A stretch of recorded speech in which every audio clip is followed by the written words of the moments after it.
Hi friends, welcome back to will study classes. तो आपका बहुत बहुत स्वागत है जी आज के इस सेशन में, जिसमें हम डिस्कस करने वाले हैं ह्यूमन रिसोर्स मैनेजमेंट यानी कि एचआरएम से पूछे गए सवाल आपके यूजीसी नेट दिसंबर 2025 कॉमर्स और मैनेजमेंट एग्जामिनेशन में। तो पीवाई क्या उसके ऊपर एक बहुत ही डिटेल डिस्कशन ये रहेगा। और स्टार्ट करने से पहले प्लीज इस वीडियो को लाइक कर दीजिए, क्योंकि आगे आप सवालों में खो जाएंगे और लाइक करना भूल जाएंगे। आइए अपने सेशन को फटाफट स्टार्ट करते हैं। प्यारे दोस्तों, अगर आप यूजीसी नेट कॉमर्स या मैनेजमेंट की तैयारी कर रहे हैं तो एवर स्टडी क्लासेस के पास मल्टीपल कोर्सेज है आपकी प्रिपरेशन को आसान बनाने के लिए। अगर आप स्क्रैच से सब कुछ पढ़ना चाहते हैं, प्रैक्टिस और पीवाई क्या उस भी करना चाहते हैं, तो आप लीजिए हमारा मास्टर कोर्स, जो कि काफी डिटेल्ड और कॉम्प्रिहेंसिव है। आपको केवल प्रैक्टिस करना है तो आप टेस्ट सीरीज चेकआउट कर सकते हैं, और आपको पीवाई क्या उसकी प्रैक्टिस चाहिए तो आप हमारा पीवाई क्या उसका कोर्स अलग से भी ले सकते हैं। इन सभी कोर्सेज की डिटेल आपको हमारी ऐप और वेबसाइट पे मिल जाएगी। Which of the following are not the objectives of HRM human resource management? Societal objective, तो ह्यूमन रिसोर्स मैनेजमेंट का सोसाइटी के प्रति कर्तव्य है, बिल्कुल है जी। ऑर्गेनाइजेशनल ऑब्जेक्टिव्स, ऑर्गेनाइजेशन के जो गोल हैं वो भी अचीव करवाने हैं। Functional objective, as a function इसके अंदर बहुत सारी चीजें आती हैं, रिक्रूटमेंट, सिलेक्शन, ट्रेनिंग, डेवलपमेंट, ये सब ऑब्जेक्टिव्स भी अकम्प्लिश करना है। ग्रुप ऑब्जेक्टिव्स, इसके अंदर कोई हमें क्लासिफिकेशन एज सच देखने को नहीं मिलता है। So correct answer is going to be option number 4। Arrange the following steps of the selection process in correct order. Selection process के अंदर सबसे पहले आप क्या करने वाले हैं? देखो, सबसे पहले तो आपके पास एप्लीकेशंस आएंगी और आप उनकी प्रिलिमिनरी स्क्रीनिंग करेंगे, या फिर प्रिलिमिनरी इंटरव्यू आप कह सकते हैं, जिसमें आप बिल्कुल अनसुटेबल कैंडिडेट्स को निकाल देंगे।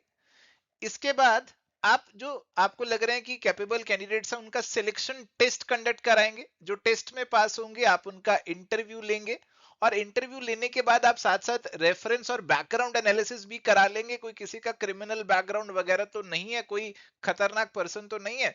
तो अगर ऐसा नहीं है तो फिर आप उसे जॉब ऑफर दे देंगे, जो कि लास्ट स्टेप आपका बनेगा।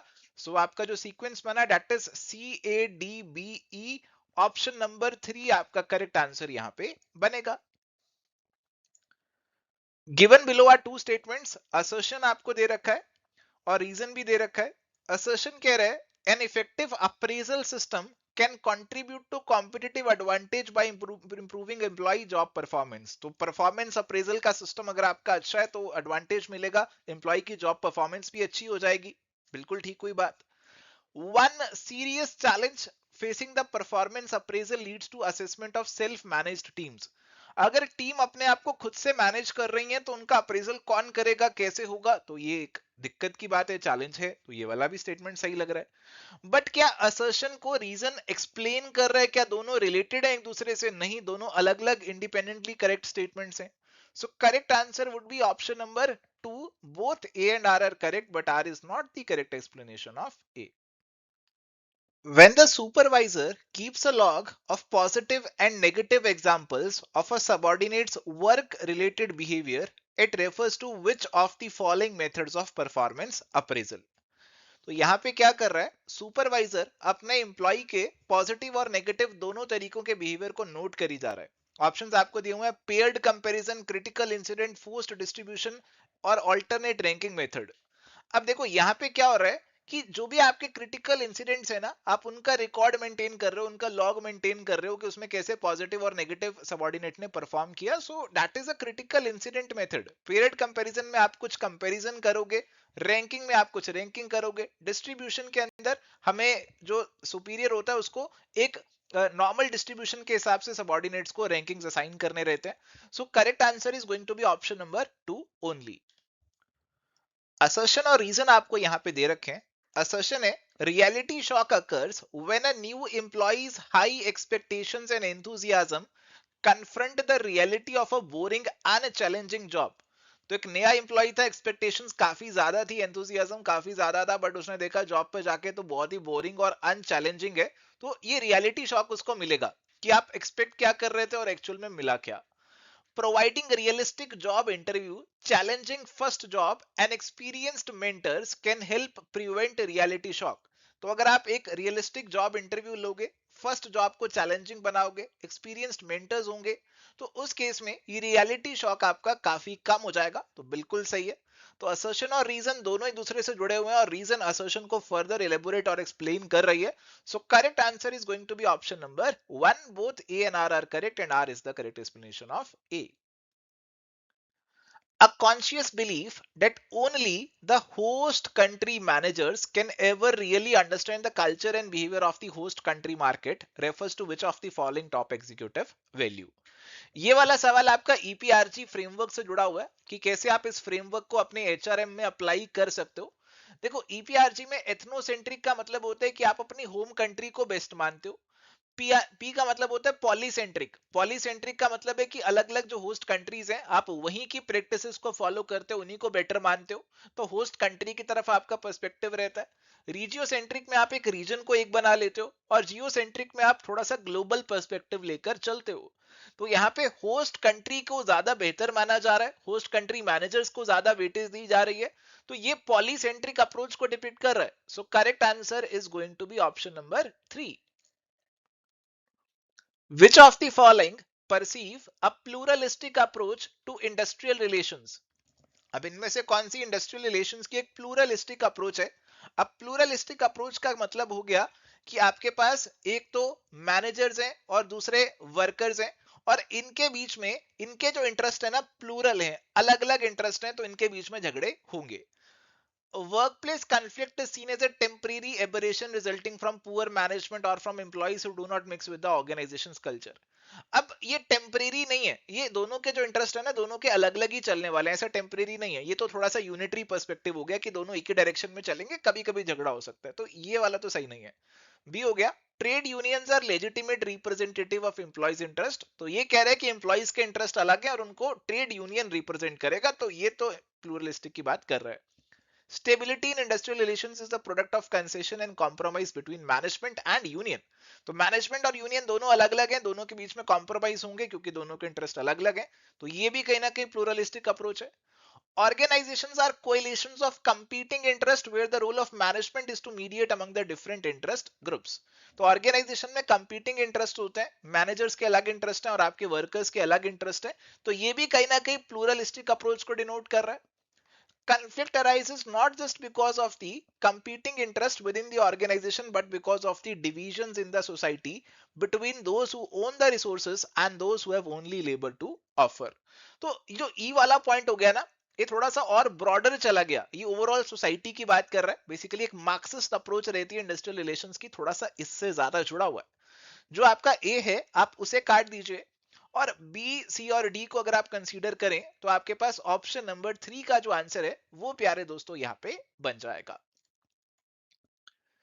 HR managers usually employ a systematic process when undertaking human resource planning. Arrange the process in correct sequence. तो human resource planning का जो आपको प्रोसेस है उसको करेक्ट सीक्वेंस में अरेंज करने को बोला जा रहा है. Formulation of staffing strategies to meet organizational needs. Strategies तो देखो बाद में बनेंगी, अभी शुरू में थोड़ी स्ट्रेटेजी बन जाएगी, पहले तो आप एनालिसिस वगैरह करोगे, एनवायरमेंट स्कैनिंग करोगे, तो एनालिसिस और सप्लाई एनालिसिस और डिमांड फॉरकास्टिंग पहले आना चाहिए और एनवायरमेंटल स्कैनिंग तो उससे भी पहले आना चाहिए. Balancing supply and demand consideration, तो सबसे पहले आप स्कैनिंग को डाल दो, उसके बाद आप इन दोनों को डाल दो सप्लाई और डिमांड को, फिर सप्लाई और डिमांड को बैलेंस करेंगे, ये चौथा होना चाहिए, और लास्ट में आपकी जो स्ट्रेटेजी है ना वो यहाँ पे बन जाएगी. तो ये चीज हमें किस में देखने को मिल रही है? ये चीज प्यारे दोस्तों हमें देखने को मिल रही है option number 2 D C B E A. So correct answer is going to be option number 2. In collective bargaining and impasse refers to. तो कलेक्टिव बार्गेनिंग आई होप आप समझते हो, जहां पे मैनेजमेंट और आपके वर्कर्स मिलकर एक दूसरे से बार्गेन कर रहे हैं, अपने इंटरेस्ट को बता रहे हैं. तो इस केस में इम्पासे कब अराइज हो जाएगा? Combined refusal by employees to buy the employer's product, ये तो बॉयकॉट हो गया basically. Refusal by the employer to provide opportunities to work, तो ये भी नहीं है. A situation that occurs when the parties are not able to move further towards settlement, usually because one party is demanding more than the other will offer. देखो इम्पासे का usually मतलब होता है कि आप एक जगह पे फंस चुके हो, अड़ चुके हो, अब इससे आप आगे नहीं जा पा रहे हो, और यही चीज आपको ऑप्शन नंबर 3 में देखने को मिल रही है. So that is going to be the correct answer. Arrange the basic process of HR strategy in the correct order. तो एचआर स्ट्रेटेजी का जो बेसिक प्रोसेस है आपको उसे करेक्ट ऑर्डर में यहाँ पे अरेंज करना है। तो यहाँ पे identify people issues, communicate HR strategy, identify business issues, scan environment और डेवलप एचआर स्ट्रेटेजी। अब सबसे पहले आप क्या करोगे, एनवायरनमेंट स्कैन करोगे और इश्यूज को आइडेंटिफाई करोगे, फिर एचआर स्ट्रेटेजी बनेगी और फिर एचआर स्ट्रेटेजी को कम्युनिकेट करोगे। देखो ये तो मेरे को पता चल गया कि यार ये सेकंड लास्ट होगा और कम्युनिकेट करना ये लास्ट स्टेप होगा, तो ई और बी लास्ट में आना चाहिए, ये मेरे को यहाँ पे लग रहा है। सबसे पहले एनवायरनमेंट की स्कैनिंग से हम स्टार्ट करते हैं। एनवायरनमेंट की स्कैनिंग जो है वो सबसे पहले कर लेते हैं, तो ये चीज हम देखें कि डी पहले आ जाए और हमारा जो ई और बी है वो लास्ट में आ जाए, और ये चीज हमें ऑप्शन नंबर 4 में देखने को मिल रही है कि एनवायरनमेंट की स्कैनिंग कर लो, फिर आप देखो अपने बिजनेस इश्यूज को और पीपल इश्यूज को, और फिर उसके बेसिस पे स्ट्रेटेजी बना लो और उस स्ट्रेटेजी को कम्युनिकेट कर दो लोगों तक। तो option number 4 is going to be the correct answer. प्यारे दोस्तों, आगे हमारे पास एक पैसेज है और इस पैसेज को हम अभी फटाफट से रीड करेंगे और फिर इस पे बेस्ड हमें कुछ सवाल देखने को मिलेंगे और उनको हम सॉल्व करने की कोशिश करेंगे। पैसेज है, the chairman astonished HR leaders by announcing the company's discontinuation of annual reviews, substituting them with immediate feedback, goal-oriented coaching, and weekly incentives. This transformation, once considered heretical, has gained widespread acceptance. Around 1/3 of the US companies, including Adobe, Deloitte, GE, Microsoft, and PwC, have transitioned from inflexible annual evaluations to regular informal assessments. Conventional performance evaluations, previously effective for determining compensation and recognizing talent, have evolved into expensive bureaucratic processes unpopular among both employees and managers. Critics contend that they prioritize historical conduct over prospective development, hinder collaboration, and do not fulfill commercial requirements. Originating from the military's merit rating system, performance appraisals have transitioned between accountability and development, influenced by variables including inflation, compulsory ranking at GE, executive compensation reforms, and competitive pursuit of talent. Currently, low inflation, streamlined organizational structures, agile work methodologies, and the necessity for ongoing innovation have made annual reviews redundant. Organizations are emphasizing agility, collaboration, and personal development, concentrating on continuous dialogue and immediate objectives.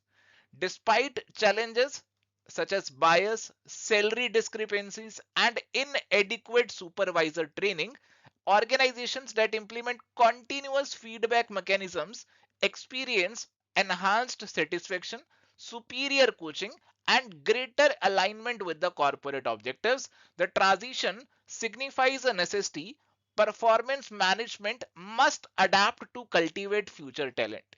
तो देखो ये पूरा passage आपका performance appraisal से जुड़ा हुआ है और बात हो रही है कि जो आपका पुराना कन्वेंशनल साल में एक बार अप्रेजल वाला सिस्टम रहता था, अब उसको बदलना चाहिए और आपके जो परफॉर्मेंस अप्रेजल है उनको ऑनगोइंग बनाना चाहिए और रेगुलर बेसिस पे ये आपके होने चाहिए कंसीडरिंग आजकल की रिक्वायरमेंट। तो आइए अब बढ़ते हैं अपने सवालों की तरफ। अगर हमें बीच बीच में पैसेज की जरूरत पड़ेगी तो फिर हम इसे रेफर कर लेंगे। What replaced annual reviews in the company as announced by the chairman? तो अब एनुअल रिव्यूज की जगह क्या हुआ करेगा बताइए? Compensation based incentives, historical performance records, immediate feedback, goal oriented coaching and weekly incentives, executive compensation reforms. So clearly आपके passage में मेंशन्ड है कि अभी immediate feedback होगा, goal oriented coaching होगी और weekly incentives होंगे. So correct answer is option number 3. Which of the following statements are correct as per the passage? Companies like Adobe, Deloitte, GE, Microsoft and PwC have shifted to informal assessment. ये चीज बिल्कुल हमने पढ़ी थी. Annual reviews are now seen as promoting collaboration and innovation. भाई ये तो उल्टी बात हो गई. Annual reviews के तो अगेंस्ट बातें बोली गई हैं, ये चीजें यहाँ पे रेलिवेंट नहीं होंगी, तो इनकरेक्ट होगा ये. Continuous feedback improves satisfaction, coaching and corporate alignment. तो बिल्कुल ये आपके continuous feedback के फायदे हैं. Annual evaluations originated from executive compensation reforms. तो एनुअल इवेल्युएशंस जो होती थी उसके ओरिजिन के बारे में कुछ बातें पैसेज में बोली हुई हैं और कुछ मिलिट्री की बातें करी हुई थी, तो ये वाला स्टेटमेंट सही नहीं लग रहा है. Current organizations emphasize agility, collaboration and personal development through continuous dialogue. ये वाली बिल्कुल सही स्टेटमेंट है. तो A, C और E क्लियरली सही है. Correct answer is going to be option number 2. Critics argue that conventional performance evaluations, तो conventional performance appraisal के जो हैं, क्या यहाँ पे criticism है वो आपको बताने हैं. Encourage collaboration and future oriented growth, fulfill commercial requirements effectively, prioritize historical conduct over development, hinder collaboration and fail to meet the business needs, motivate employees through transparent ranking. तो क्रिटिक्स कहते हैं कि जो कन्वेंशनल तरीके से आप performance evaluation करते हो ना, तो वो हिस्टोरिकल कंडक्ट के ऊपर बेस्ड है, तो ये उसे प्रायोरिटाइज करता है, बल्कि आपको डेवलपमेंट को प्रायोरिटाइज करना चाहिए. वो कोलैबोरेशन को भी हिंडर करते हैं और बिजनेस की नीड्स को मीट नहीं करते. तो थर्ड वाले पॉइंट में सारा क्रिटिसिज्म आ रहा है.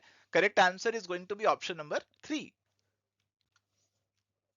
Why have annual reviews become redundant in organizations today? बताइए जी, एनुअल रिव्यूज अब यूजलेस क्यों हो चुके हैं, रिडंडेंट क्यों हो चुके हैं? Because of compulsory ranking and bureaucracy, due to low inflation, agile work methodologies, streamlined structures and innovation needs, since employees demanded higher compensation because military systems were abundant. तो यार पैसेज के बेसिस पे हमें answer देना है, और passage में लिख रहे हैं कि अभी हमारी वर्क मेथोडोलॉजीज एजाइल हो गई है, इन्फ्लेशन लो हो गई है, स्ट्रक्चर स्ट्रीमलाइन हो चुके हैं और इनोवेशन की रिक्वायरमेंट है, और इसीलिए आपके जो पुराने वाले एनुअल रिव्यू सिस्टम है वो बेकार हो चुके हैं, रिडंडेंट हो चुके हैं. करेक्ट आंसर यहाँ पे according to passage would be option number 2. So here we have a match the following question, और लिस्ट 1 लिस्ट 2 हमें दे रखे हैं. लिस्ट 1 में हमारे पास है origin of performance appraisals, bureaucratic evolution, factors influencing appraisal changes, current organizational focus, और इनको आपको लिस्ट 2 से मैच करना है. तो origin of performance appraisal match करना सबसे इजी है, क्योंकि यहाँ पे आप इसे मिलिट्री मैरिट रेटिंग सिस्टम से मैच कर सकते हो, क्योंकि ओरिजिन आपका मिलिट्री के सिस्टम से ही हुआ था. इसके बाद किसे मैच करें? करंट ऑर्गेनाइजेशनल फोकस भी मैच करना मेरे को इजी लग रहा है, क्योंकि यहाँ पे क्लियरली आप देखें तो 1 नहीं होगा, 3 नहीं होगा. करंट हमारा जो फोकस है, पैसेज भी आपको कह रहे हैं agility, collaboration and continuous dialogue होना चाहिए. तो इसके अकॉर्डिंग मेरे को ऑप्शन नंबर 1 का आंसर यहाँ पे सही लग रहा है. ब्यूरोक्रेटिक एवोल्यूशन, तो इसे हम मैच करें अगर थर्ड से, तो it shows expensive and unpopular processes. तो ब्यूरोक्रेसी की बात करें तो वहां पे आपके बहुत ही ज्यादा रिजिड रूल्स, रेगुलेशन, स्ट्रक्चर हो जाते हैं जो एक्सपेंसिव और अनपॉपुलर आज की डेट में हो गए हैं.